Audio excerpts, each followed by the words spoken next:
श्री स्वामी समर्थ। तर माझ्या ब्रह्मांड नायका चॅनलमध्ये तुम्हा सर्वांचं अगदी मनापासून स्वागत आहे आणि दिवाळीच्या तुम्हाला खूप साऱ्या शुभेच्छा आणि खूप सारे आशीर्वाद। महाराजांनी तुमच्या सगळ्या साऱ्या इच्छा पूर्ण करो हीच महाराजांचरणी प्रार्थना आहे।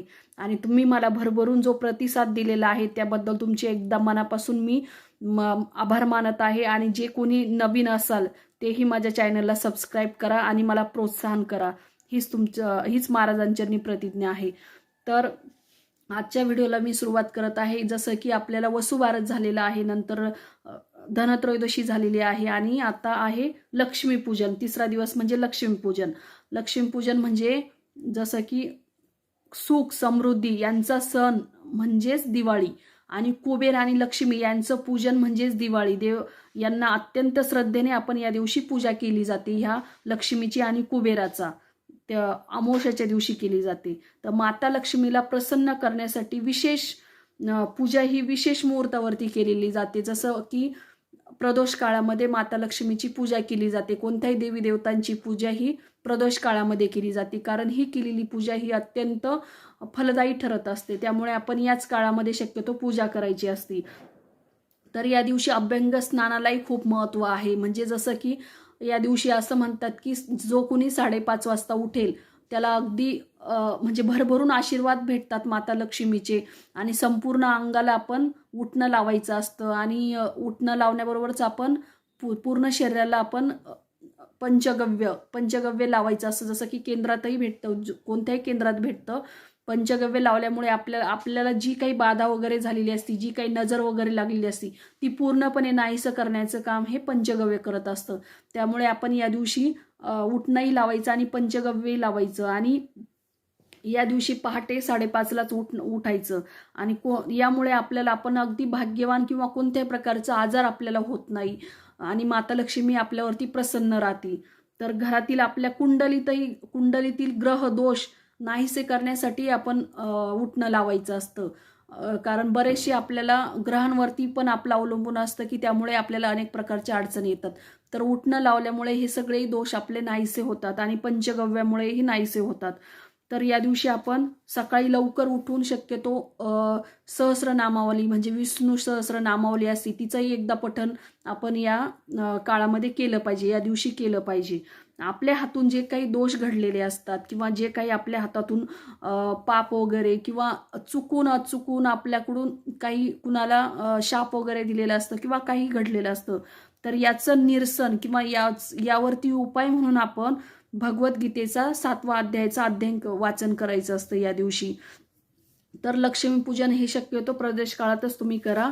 आणि ती पूजा कशी करायची तर मी सांगत आहे, तर त्याची मी मांडणी सांगत आहे थोडक्यामध्ये। तर आपण सर्वात प्रथम पूर्वेकडे तोंड करून, पूजा ही नेहमी पूर्वेकडे तोंड करून करायची असती। तर पूर्वेकडे तोंड केल्यानंतर आपण पूर्ण जिथं पूजा करणार आहे ती जागा पूर्ण ही आपल्याला गोमूत्र घ्यायचं आहे आणि त्या गोमूत्राने पूर्ण शिंपडून ती जागा स्वच्छ करायची आहे।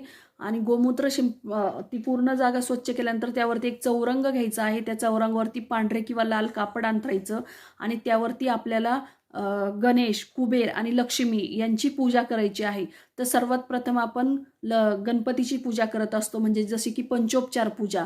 तर पंचोपचार पूजा ही तुम्हाला माहीतच असेल, परंतु मी पुन्हा एकदा सांगते की पंचोपचार पूजा ही आपण सर्वात प्रथम गंध लावतो, हळदी कुंकू, अक्षदा, फुलं लावतो आणि नंतर धूप दीप ओवाळतो आणि नैवेद्य दाखवतो। हे पंचोपचार पूजा याला म्हणायचे। कोणत्याही देवांची पूजा तुम्ही करत असताना पंचोपचार पूजा जर केली तर ती सर्वात फलदायी पूजा असते। म्हणजे बाकी काही नाही केलं तरी चालेल, परंतु पंचोपचार पूजा करायची। तसंच लक्ष्मीची पूजाही तुम्हाला जसं जमेल तसं, परंतु पंचोपचार पूजा केली तर ती नक्कीच फलदायी ठरेल।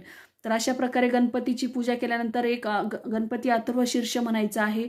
त्यानंतर आपल्याला एक कलश मांडायचा आहे। तर कलश मांडण्यासाठी आपल्याला एक गडवा, तांब्याचा गडवा घ्यायचा, त्यावरती कुंकवानी स्वस्तिक काढायचं आहे आणि त्या कलशामध्ये पाणी घेऊन आपल्याला हळदी कुंकू, अक्षदा आणि एक रुपयाचं नाणं, सुपारी ठेवून त्यावरती आपल्याला नारळ स्थापन करायचं आहे। तर अशा प्रकारे कलशाची पूजा झाली। त्यानंतर आपल्याला माता लक्ष्मीची पूजा करायची आहे। तर नंतर कुबेराची पूजा करायची आहे. यांची पंचोपचार पूजा करून घ्यायची आहे आपल्याला.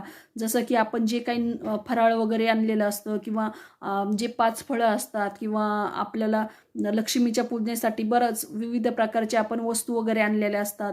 जसं की बत्ताशे लक्ष्मीला प्रिय असतात, तर त्या बत्ताशेही आपण परत केरसुनी नवीन आणली असते तिचीही पूजा करायची आहे. आणि एक सर्वात महत्त्वाची पूजा म्हणजे मी तुम्हाला सांगणार आहे की ती पूजा अत्यंत आपण दिवाळीमध्ये अत्यंत म्हणजे फलदायी आहे. तर ती पूजा मी सांगत आहे आणि ती अगदी तुम्ही मनापासून करा ती पूजा. आणि या दिवशी आपण आपल्या घरातील जेवढे काही कोपरे असतात ते पूर्ण कोपऱ्यांमध्ये आपण दिवे लावायचे आहे. आपल्या घरात जितके जमल तितके आपण दिवे लावा. का तर जी काही आपल्या घरामध्ये निगेटिव्हिटी असते, जे काही आपल्या घरामध्ये आजारी असतात किंवा इतर कोणत्याही प्रकारची बाधा असते, तर जिथे आपण कधी जात नाही त्या ठिकाणी आपण या दिवशी दिवा लावायचा असतो. म्हणजे की घरातल्या 4 भिंती असतात तर 4ही कोपऱ्यात आपण या दिवशी दिवा लावायचा असतो. आपल्या बाहेर गॅलरीत पण, घराच्या बाहेरही सगळीकडे जितके दिवे लावाल देवाच्या तिथे आपण छानपैकी दिवे लावायचे असतात. कारण हा दिव्यांचा सण असतो आणि दिव्यांमुळेच आपलं आयुष्य उजळून निघतं. त्याप्रमाणे जसं की दिवा म्हणजे तेवत असतो त्याप्रमाणे आपलं आयुष्यही तेवत असतं म्हणजे उजळतं. तर आपण नक्कीच तुम्ही हे दिवे तुमच्या घरातील 4ही कोपऱ्यांना 4 कोपऱ्यांमध्ये 4 दिवे ठेवा. आणि एक महत्त्वाची सेवा म्हणजे काय तर लक्ष्मी प्राप्तीची, तर आपण या दिवशी लवंगा घ्यायच्या आहे. त्या लवंगा 16 लवंगा पाहिजे. त्या लवंगा 1 लवंग घ्यायची आणि आपल्याला लक्ष्मी महाअष्टक हा मंत्र म्हणायचा आहे, हे स्तोत्र म्हणायचं आहे. नंतर दुसरी घ्यायची आहे, तिसरी, असं 16 वेळेस आपण अष्टक स्तोत्र जर म्हटलं तर आपल्या लक्ष्मीची कधीही कमी पडत नाही. आणि आपण ती सेवा करताना आपण पूर्ण ते म्हणून झाल्यानंतर आपण त्याची पोटली बांधायची आहे किंवा एका कापडात गुंडाळायचं आहे आणि आपली तिजोरी असेल त्या तिजोरीमध्ये आपण ते वर्षभर ठेवायचं आहे, त्याला हात न लावता. तर अशा प्रकारे जर आपण सेवा केली, तुम्ही जर आधीपासूनच करत असाल तर ती आधीची आहे ते आपण पाण्यात सोडते लवंग आणि नवीन लवंग आपण घ्यायचे आहे. अशा प्रकारे पूजा करायची. तर अशा प्रकारे पूजा केल्यानंतर आपल्याला खूप सारे लक्ष्मीचे आपल्याला आशीर्वाद लागतात. आणि रात्री 12 वाजता नक्कीच तुम्ही आपल्या घराच्या शेवटच्या कोपऱ्यापासून तर अगदी मुख्य प्रवेशद्वारापर्यंत आपली जी जुनी केरसुनी असती त्या केरसुनीने झाडत आणून आपल्याला मुख्य प्रवेशद्वाराजवळ आणून ती रात्री 12 ते 12:30 या वेळेमध्ये आपल्याला ही पूजा करायची आहे. आणि ती जोरात आपल्या 3 वेळेस आपल्या उंबरठ्यावर आदळायची आहे, म्हणजे झाडायची आहे आणि त्यातला एक फड काढून आपण बाहेर फेकून द्यायचा आहे. अशा प्रकारे जर सेवा केली तर माता लक्ष्मी नक्कीच आपल्यावरती प्रसन्न होईल आणि आपण जी केलेली पूजा आहे तीही नक्कीच आपल्याला फलदायी ठरेल. तर अशा प्रकारे तुम्ही पूजा करा. श्री स्वामी समर्थ.